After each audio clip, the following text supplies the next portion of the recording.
Qui parmi vous n'a pas aimé Jurassic World? Mais vous allez la fermer, ouais. Si vous ne portez pas le film dans votre cœur, c'est peut-être parce que vous êtes passé à côté de son propos. Un sous-texte caché qui en fait l'un des blockbusters les plus passionnants. Oui, oui, passionnant, je le dis comme je le pense. Je vais même plus loin, pour moi, ce message caché fait de Jurassic World un film injustement sous-coté. Et je vais vous expliquer pourquoi. Bienvenue à Jurassic World. En juillet 2025, Jurassic World va ouvrir à nouveau ses portes, et pas à n'importe qui, puisque ce 4e film, et donc 7e film de la saga Jurassic Park, accueillera une certaine Scarlett Johansson, énorme fan de la franchise, qui réalise ici son rêve ultime. Et c'est nul autre que Jeff Goldblum, alias Ian Malcolm, qui lui a souhaité la bienvenue dans une vidéo surprise. This I know. Scarlett will find a way. Oh no way! Scarlett trouvera assurément son chemin car on le sait, la vie trouve toujours un chemin à Jurassic Park, notamment celui du box-office. En revanche, le cœur des spectateurs est plus difficile à atteindre puisque le dernier film en date, Le Monde d'après, affiche une note de 2,3 sur 5 selon vos étoiles Allociné. Les deux volets précédents, Jurassic World et Fallen Kingdom, avaient certes fait un peu mieux, mais on sait que c'est globalement une trilogie mal aimée, et c'est injuste, pour le premier Jurassic World en tout cas. Flashback en 2015, les dinosaures sont de retour et le rêve de John Hammond prend enfin vie. Le parc teasé dans Jurassic Park a ouvert ses portes sous le nom de Jurassic World, sorte de Disneyland des dinos où l'on peut se balader en gyrosphère au milieu des brachiosaures et des stégosaures, assister au repas du T-Rex depuis une verrière sécurisée ou profiter de l'impressionnant spectacle aquatique proposé par l'imposant Mosasaur. Et même grimper à dos de Triceratops pour les petiots. Bref, le parc d'attractions ultime. Bon, et puis après, évidemment, arrive l'évasion de l'Indominus, l'explosion de verrières, l'attaque de volatiles divers et variés et affamés, et la rébellion des Vélociraptors sous les yeux de Chris Pratt, Bryce Dallas Howard et Omar Sy. Bref, c'est la même merde, comme toujours dans la saga, rien de nouveau, sauf que le film n'est pas tout à fait ce qu'on pense qu'il est. Cette phrase est trop compliquée, mais vous voyez l'idée, on va y venir. À sa sortie, le film est un carton. 1,6 milliard de dollars de recettes, plus gros succès de la franchise à ce jour. Même si en tenant compte de l'inflation, Jurassic Park serait premier, mais c'est pas notre sujet. Les billets verts sont donc au rendez-vous, en revanche, les critiques sont tièdes, voire assassines. Pour beaucoup de spectateurs, Jurassic World est certes spectaculaire, mais se résume globalement à un film de monstres basique avec des personnages ineptes et un scénario bancal.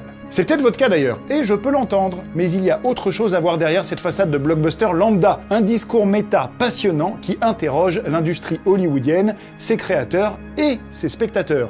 En l'occurrence, toi, plus moi, plus eux, plus tous ceux qui le veulent, comme disait le poète. Bref. Vous le savez, depuis plusieurs années, la mode hollywoodienne est à la revisite des grandes sagas qui permettent le retour des héros qui ont bercé nos enfances.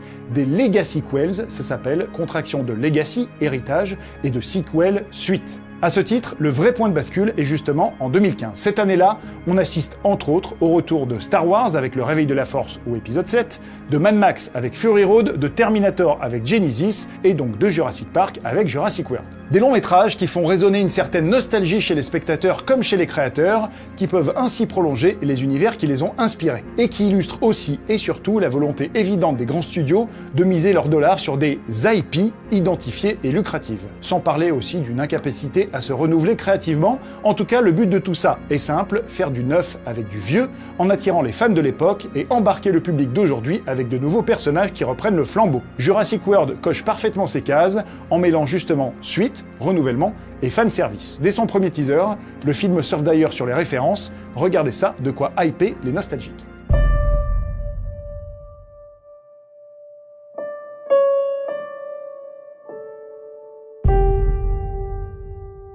Quand Jurassic World sort en juin 2015 après 13 ans d'une longue gestation, il a un peu des allures de copie du premier film. Un parc, des dinos, un incident qui libère les bestioles, des enfants en danger... C'est vrai que ça rappelle des souvenirs. Mais plus qu'une copie, Jurassic World s'apparente en réalité à un hommage, puisque le réalisateur Colin Trevorrow se revendique comme étant un grand fan du premier Jurassic Park de Steven Spielberg. Et en tant que fan, il ne va pas lésiner sur les easter eggs, et même se lâcher sur le fanservice. Beaucoup.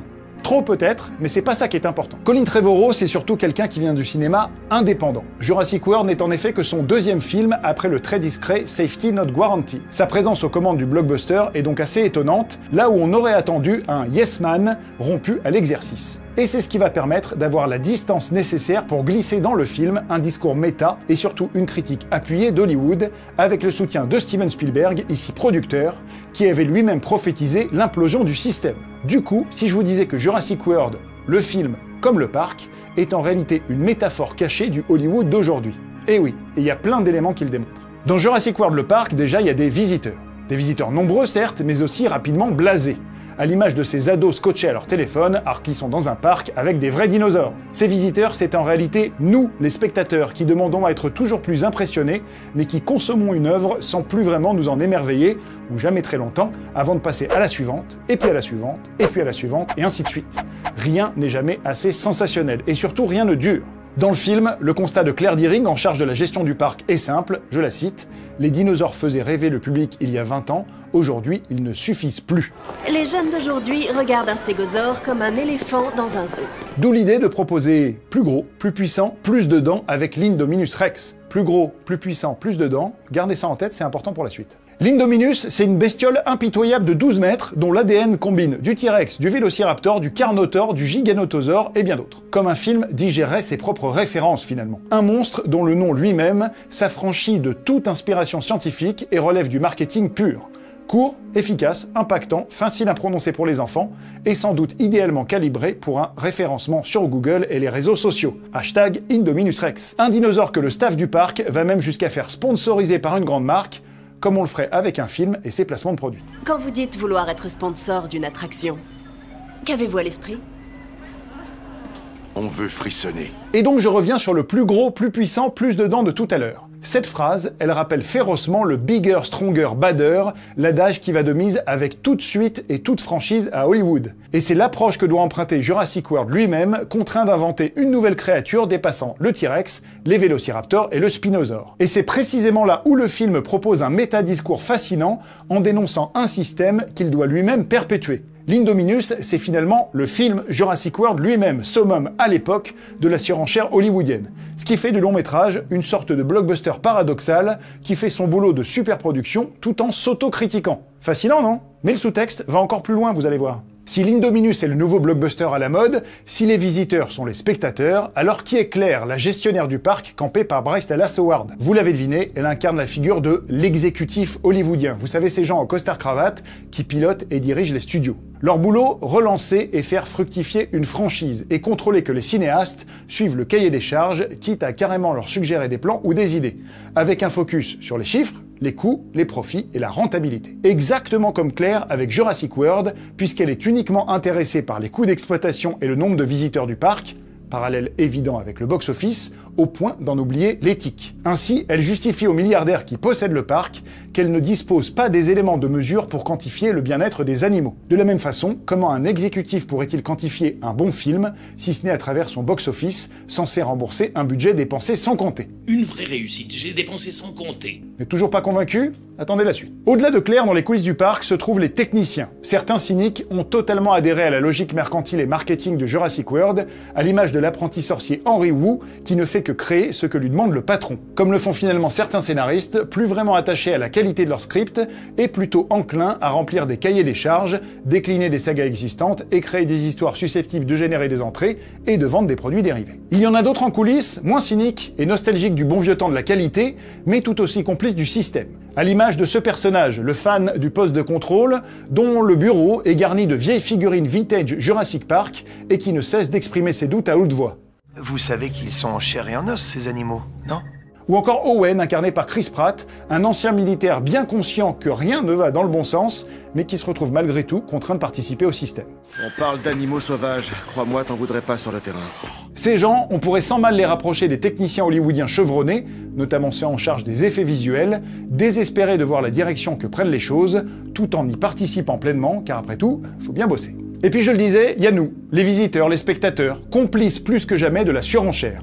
Un public blasé qui ne s'émerveille plus, ne s'étonne plus, un auditoire mondialisé qui réclame de nouveaux dinosaures, de nouvelles scènes d'action et de nouvelles explosions, tout en répétant que rien ne vaudra jamais l'original, tout en se précipitant au cinéma pour aller voir la suite, tout en se préparant à la lapider sur les réseaux sociaux, puisque finalement, rien ne vaudra jamais l'original. Et puis il y a aussi cette scène, dans le bassin du Mosasaur, vous vous en souvenez forcément. Maintenant que vous avez le sous-texte du film, à votre avis, à quoi fait-elle référence? Bien vu, c'est une référence directe aux Dents de la Mer. Mais ce n'est pas uniquement du fanservice spectaculaire, non. L'image du mosasaure qui sort de l'eau pour croquer le requin blanc a une résonance particulière. Le blockbuster est né en 1975 avec Les Dents de la Mer, signé Spielberg. À l'époque, il fait exploser les cinémas de tous les quartiers US, d'où ce terme de blockbuster, et il devient le plus grand succès de l'histoire du cinéma. Donc voir désormais un monstre encore plus énorme gober le squale, c'est un peu comme si Spielberg réalisait que le système qu'il a lui-même contribué à créer, involontairement certes, mais c'est lui qui en est à l'origine, eh bien ce système était toujours à la recherche du plus gros poisson, quitte à s'auto-dévorer. Cette image, c'est ce qu'elle nous dit au fond, et c'est ce que nous martèle le film jusque dans son dernier plan.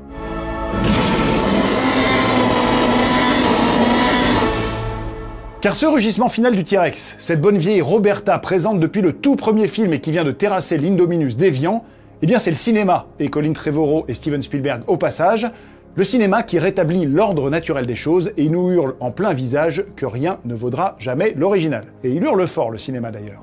Notons au passage que c'est clair, telle une yes girl qui finit par s'émanciper du studio, qui ouvre finalement la porte au T-Rex, rétablissant ainsi les bons droits du vrai cinoche. Comme l'aurait dit Ian Malcolm, le cinéma trouve toujours un chemin. Et ce sera désormais à Scarlett Johansson de trouver le sien dans le monde impitoyable des blockbusters. Elle sera accompagnée dans le nouveau Jurassic World par le scénariste du tout premier film, David Koepp, qui aurait signé un script canon, selon les comédiennes, et par le réalisateur Gareth Edwards, qui vient lui aussi du cinéma indé, puisqu'avant Godzilla et Rogue One, il avait signé le très chouette Monster. Ce quatrième Jurassic World va-t-il lui permettre de glisser à son tour un sous-texte méta, critique et salutaire? On l'espère, et on y croit. D'autant que Fallen Kingdom, puis le monde d'après, respectivement Jurassic World 2 et Jurassic World 3, mettent complètement à mal tout ce que je viens de dire, j'en ai conscience, alors qu'ils sont pourtant écrits et produits et même réalisés par Colin Trevorrow pour le troisième film. Jurassic World avait été fait pour changer l'ADN de la franchise et l'emmener vers autre chose, et on se retrouve dans Jurassic World 3 avec les héros du premier Jurassic Park, des dinosaures, du fanservice, de la surenchère débile,